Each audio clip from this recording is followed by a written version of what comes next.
Le malheur de l'être humain, c'est de s'accrocher aux choses, aux gens, aux situations, comme si la vie était statique, comme si on n'évoluait pas, qu'on ne changeait pas. Et ça, c'est ce qui cause le plus de dégâts. Je te prends un exemple. Admettons que tu rencontres Jean-Pierre et pendant des années, tout va bien, tout est incroyable, etc.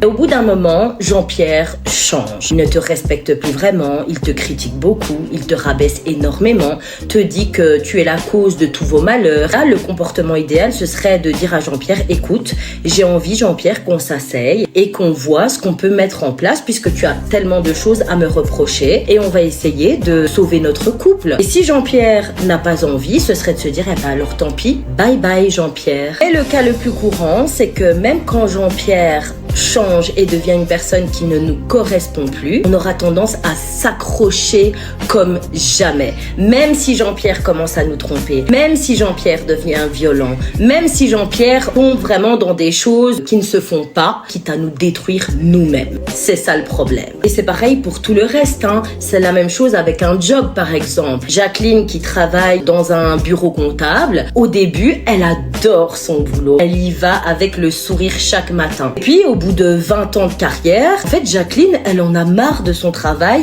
Littéralement, elle attend la retraite, elle en peut plus, elle est au bout de sa vie. Et au lieu de se dire, en fait, voilà, j'ai fait ce travail pendant 20 ans, peut-être que je peux essayer de changer de bureau comptable, peut-être que je me sens plus en phase avec ce travail et que donc je devrais me rediriger au niveau professionnel. Peut-être qu'il est temps pour moi de lancer ce projet que j'ai toujours eu en tête et que j'ai toujours voulu mettre sur pied. Ben non, Jacqueline, elle va mordre sur sa chic et elle va continuer d'aller à ce travail, même si le patron devient hyper désagréable, même si les collègues ne la traitent pas bien, etc., etc.